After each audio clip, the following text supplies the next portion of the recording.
What is up, YouTube? Hope you guys are having a wonderful day.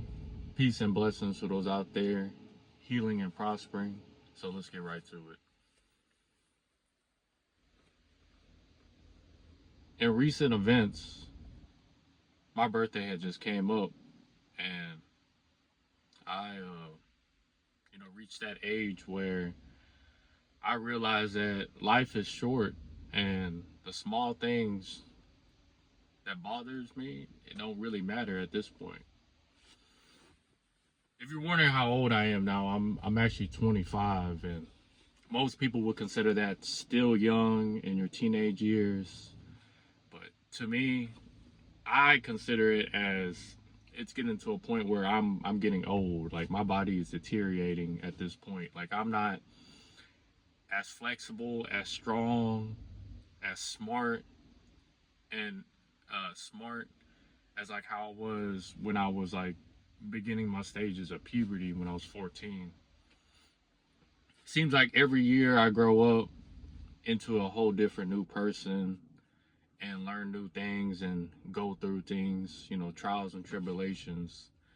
And something about me turning 25 kind of like triggered something in my brain to where I don't I don't really take small issues or, you know, small things to heart anymore because of the fact that life is really short if you think about it. We spend we spend 18 years of our life, or 17 years, 18, 17 years of our life from preschool to senior year of high school. Then if we decide to go to college, we're spending another 4 to 8 years. And then after that, we're spending another 20, even 40 years of working until we're retired.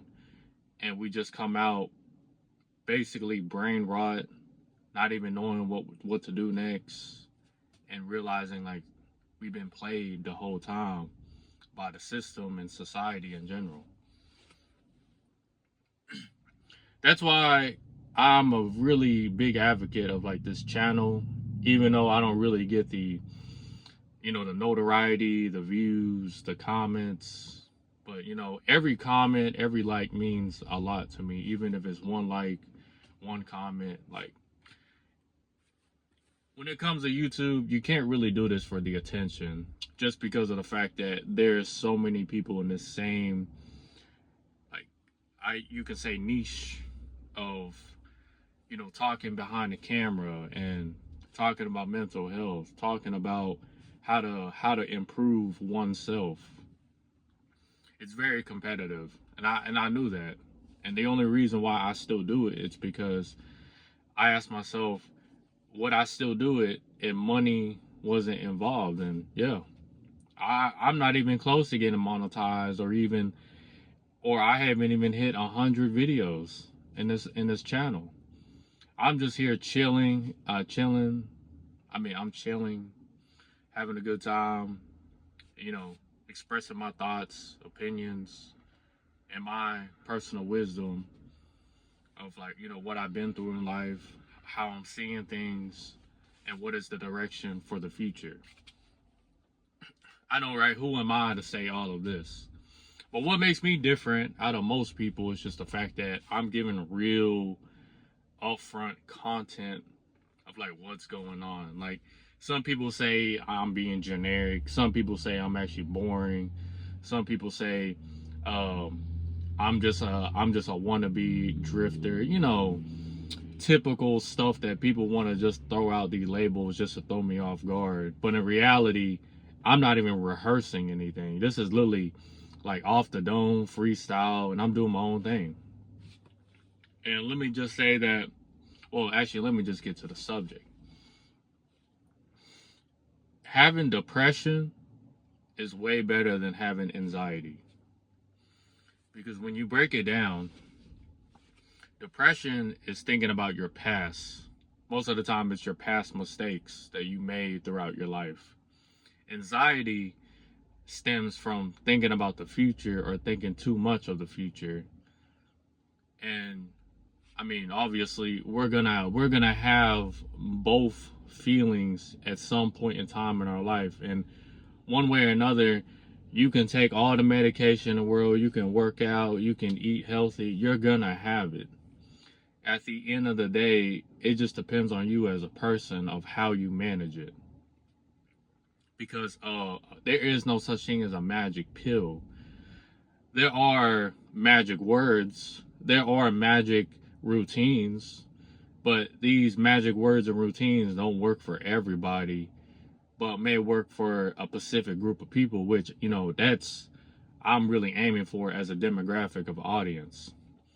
Because I understand that not everybody has the routine of being productive. Not everybody has the routine of trying to stay fit, trying to stay healthy. Because it's very hard to go from morbidly obese or or going from unhealthy lifestyle, to doing the quite opposite in the next few couple weeks, next couple months, next couple years. Like, it's all it takes is you taking responsibility of acknowledging your problems and issues and realizing what you need to do. And then at that point, you just need to take action. Whether it means taking baby steps, taking a step once a week, all it takes is just action. Like, you don't even have to, you just have to be optimistic, be patient, and be willing to take action. That's really all it takes. And stay away from social media. Social media will get you off guard, off track, because you'll be looking at other people who are basically in a better position than you are, and you'll start to feel bad about yourself because you'll start to compare. Yes, comparing is a very bad habit of mine personally, because of the fact that I grew into this bad habit throughout high school. First it started not fitting in. Then it started with materialism. Then it started with not doing the activities. Then eventually I just gave up and said, you know what? If people don't like me for who I am or what I want to do, then why should I even care? Because at the end of the day, these same people that you have to do things for them or act a certain way, they probably don't have your best interests in the long run or in that time and place. They just want you there because they're either miserable or they don't really take you serious and they just want to use up your time, because that's usually how people who waste their own time waste other people's time. And I'm not trying to be rude about it. It's just it's kind of obvious. Like, for example, this ain't the brag or anything, but I work at a facility where me as a person in their mid-20s, I am the only person who is physically fit. Physically fit and can run a mile in about 6 to 8 minutes. And I'm talking about jogging. Straight up just jogging. These people, they can barely climb a flight of stairs. Not climb. They can barely step up a flight of stairs. I'm talking about 20 steps without running out of breath. They can barely withstand the heat. The only reason why they still alive is either drugs, alcohol, or they have a woman that they don't even care about, but they just use for mental masturbation or mental stimulation, or the fact that they're just living just to live because they don't really know what else to do with themselves. That's why they're here. I'm here because this is fuel to what I need to do down the road in my future. This isn't my future. My future doesn't lie with a whole bunch of miserable people who don't care about themselves.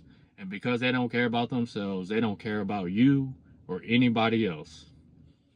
So I'll leave it as that. But anxiety and depression come and goes. As long as you understand that depression is just you thinking about your past. Once you realize that it's just your past, you'll start to be more present. Once you become more present, you'll start to take action. Vice versa. If you start taking action in your present, staying away off of social media, you will become more present because you'll start to feel good. You'll start to feel more productive. You'll start to feel like you're on the right track of what you need to do for your personal goals and, seeing a better outlook at life. Anxiety anxiety is just thinking about your future. A lot of times, like personally for me, I have anxiety because if I miss one day or I miss a whole couple weeks, I'm not going in my nutrition, not getting my macros, um, not working out, or just like ignoring what I need to do. I'll start to worry about that cause, and then I'll start to think about the effect. But sometimes, like I say, as long as you stay present and realize that, okay, I think I deserve this vacation of a couple weeks or a week or a couple days, and I'll get right back to it. It won't affect anything as long as you understand and acknowledge that, hey, this is just a break and I still got to do what I got to do. As long as you tell yourself that and you follow through and you take action, you'll be right back into that present mode of, all right, I'm back in the zone, or is what they say. And anxiety can stem from being afraid of changing, being afraid of being in your uncomfortable zone. That's why I'm a big advocate of self-improvement and being uncomfortable. Yes, being uncomfortable is a very stressful situation, but once you get through it, it's almost if like it's a breath. I mean, it's like it's a breath of fresh air that you've been holding back the whole time in your entire life. It's almost if like you become like immune to what you've been stressing about. Like I used to have horrible social anxiety until I realized that most people really don't really care what you say in the moment. If you feel like you messed up, they don't really care the next few minutes after they talk to you. All they really care about is what they need to do or what they want to do, and that's really it.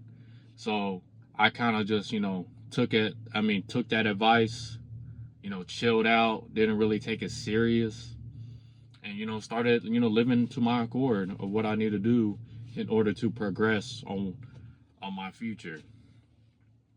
Excuse me. I wouldn't say life is simple, but life is very short if you think about it. And while you're here on earth, enjoy it while it lasts, because if you're watching this, please remember that action or baby steps is better than no action. So I hope you guys are having a wonderful day. I'll see you guys later.